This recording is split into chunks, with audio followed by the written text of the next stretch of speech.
Okay.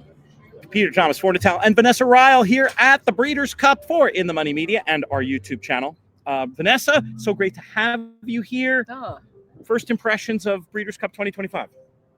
Very similar to last year. I'm sort of having a little bit of deja vu. Arrive, chilly mornings, top class horses out on the track, and then the sun comes out and all the jumpers are coming off and it's absolutely glorious. So yeah, a little bit sort of deja vu, but thrilled to be here. And yeah, just that like nervous anticipation at this point, isn't it? You're watching these horses working, and as we'll get onto in a minute, like they've got to get to the starting stalls, haven't they? Well, that's sort of the story of the day, right? Yep. We did become official, as we talked about on the channel yesterday with Michael Adolphson. Sovereignty, that temperature decision made to scratch him from the race kind of felt inevitable, so it's sort of like ripping the Band-Aid off. I'm sad, but I'm glad it's taken care of. I was speaking to Scott Hazelton before, who broke the news over on TVG FanDuel, and he said something that I thought was really interesting that I think our audience in particular would appreciate, that one of the reasons why Bill Mott decided to talk about this at the stage that he did yesterday before they sort of knew which way it was going to go was he specifically referenced, hey, people are betting on this stuff, and it's important to be transparent and have all the info out there. Horse trainers, they don't always, I don't know how it works back where you come from, but they don't always think that way. They don't think of us and the money and the passion we provide to the sport. So I just really appreciated that. Feel terrible for Mont and Connections. We're not going to see Sovereignty here, but just sounded like this was it's just one of those inevitable things that happens. Yeah, I mean, just to reference your point there, I don't think in Europe you do hear that very much from trainers. You know, it's not something they would take into consideration. And look, it's not their job to. They're there to train the horses. Right. But I do think that is interesting. I had a quick chat with Nick Luck, who'd had a chat with him on his podcast. Obviously, his very good Nick Luck Daily Show. Got a really good interview with Bill, apparently. I haven't heard it yet, but I said, what was the most interesting things? And then just literally repeating what he said. And he said from a horse point of view, that he noticed that the horse's coat was a bit sort of raised and on end at the weekend, and he thought that was very odd. And, you know, it's amazing when you hear that sort of really intricate insight. Yeah, it's 1 in 100 people that would see that. And I know it's the trainer's job too, but the writing was clearly on the wall with him from a few days back. It's going to be obviously a very different Breeders' Cup Classic than what we were expecting. I mean, we've been talking about it as the race of the century, maybe the best Breeders' Cup Classic ever. I think it loses a little bit of that luster. It's still a heck of a race.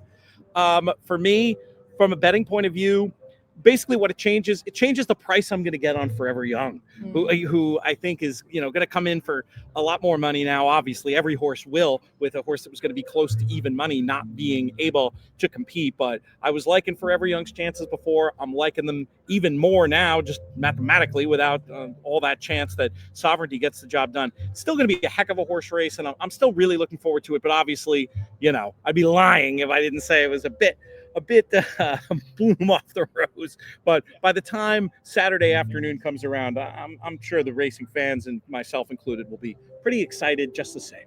Yeah, absolutely. It definitely takes a little bit of luster away. I love that sort of coming here, thinking and telling people, when people are saying, well, back home, if you've not been following the American racing, obviously the Breeders' Cup kind of sneaks up on us a bit.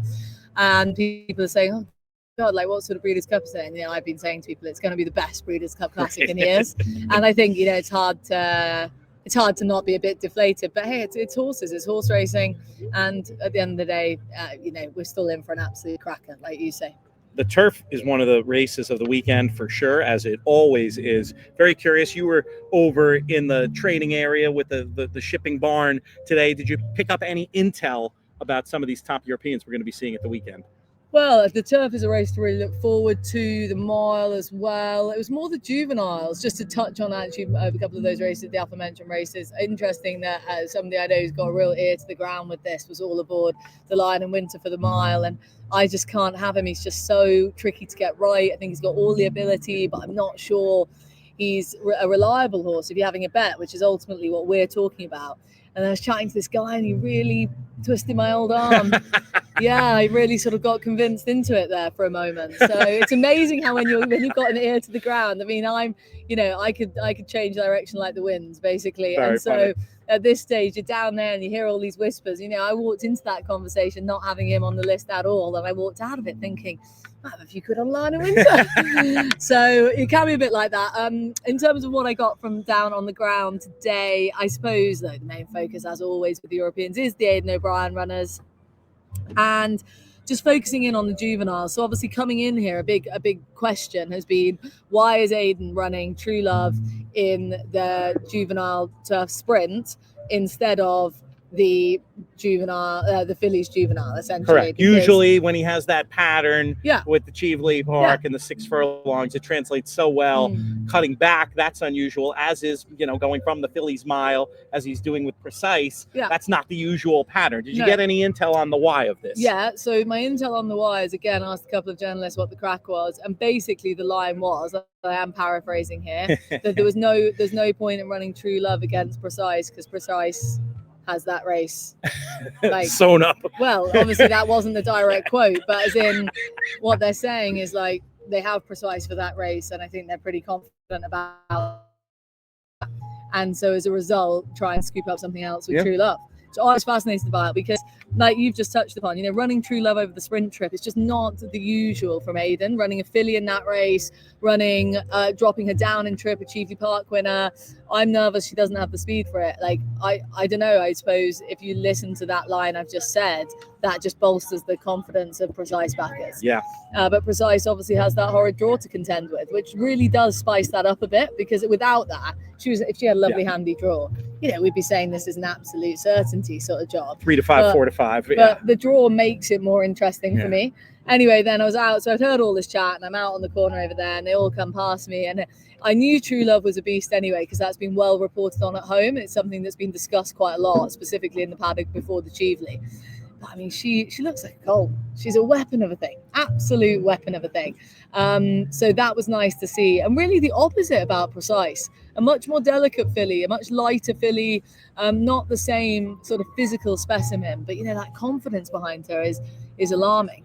Very, very and then the other thing I suppose I would note is just the size and strength of Gustard. And again, I'm worried he's sort of been a bit of a bridesmaid of late, obviously finishing second plenty of times, and should he have won when we last saw him? But I think, he's bringing in some really solid, consistent form. When I see a horse that's been second so many times, I would always be nervous. It's like, why isn't he winning his races? You start to think, does he not want to? Or yada, yada, yada. But I'm not worried about that with him. I think he's run into some really good level horses. Yeah, he's interesting. It's just a question of what price we're going to be willing to take in a race with other options. A little later today, we're going to be doing our live stream of the Final Answer show. We'll get into all the form then. We'll have JK, we'll have Michael Adolphson. That's going to be a lot of fun.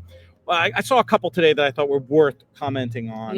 One being Nisos, who I just thought looked terrific. And this is a horse in the dirt mile. My initial instinct when I did my first batch of notes for the attheraces.com pieces I was writing was to say, well, given the interrupted preparations he's had all year, maybe he's one I want to take on. But let's pay close attention to how he looks during the week and what the market signal is. Well, both those boxes have been checked because he looked phenomenal walking by, catching a ton of money in the international markets. He's starting to look to me like a place you could plant a flag in your wagers on Saturday. He looked great. Another one that just stood out coming by me today was Baeza. It's such a tough spot even without Sovereignty in the Classic, but he looked really good. If I was betting bets like the Exacta or Trifecta, I wouldn't be leaving him out underneath just based on the physical impression that he gives. Did you clap eyes on anything else that made you go ooh when you were over there this morning? You know what? So the Godolphin string came out, but they came out a bit late, and they came out as I was heading around the top end of the track, which where the sort of you can't see onto the track if you walk around there. So as soon as I saw that they were coming out, I came back so that I could just see them. Anyway, they walked past me, and I was looking at them, and I was like, what on earth is that? I'm going to be really unhelpful. So this is going to be really unhelpful because the answer is I still don't know what this was. Because basically they went onto the turf, which I didn't realise they were doing that. So they walked down past me, and I hung around to see them on the dirt. And then next thing I know, they've gone out onto the turf. And of course, then they were too far away. And this horse has been cantering past me, and I still don't know who it was. All right, well, that's helpful. But why don't I'm going to find out, because Camilla videoed them cantering past. Excellent. So when I get a second, I'm going to look and see who it was. But I couldn't because of the number cloth. And so now I'm thinking on the final answer show, I will reveal all. I love that. And Yeah. if that fails, if we haven't gotten our act together by then, we can do another one of these tomorrow. We don't want to Oh leave. yeah, well we'll be tomorrow morning. Yeah, we don't want to leave the viewers hanging, but that's hilarious, and I Yeah. love it. All right, that's great. That's all we meant to do here. Little update from the grounds. Again, we'll try to have another one tomorrow. We got the final answer show still to come. Vanessa, so wonderful to have you here. Oh, thanks for having me. As always, just a delight. It's not Newcastle on the all weather, so thrilled. And if you are out there watching, let us know. Hit us up in the comments. Let us know if you've been watching the coverage. Who's looked good to you on TV? Yeah. If you were somebody who was lucky enough to be here this morning, now watching this video, tell us what you thought, and make sure you subscribe to the In the Money Media YouTube channel.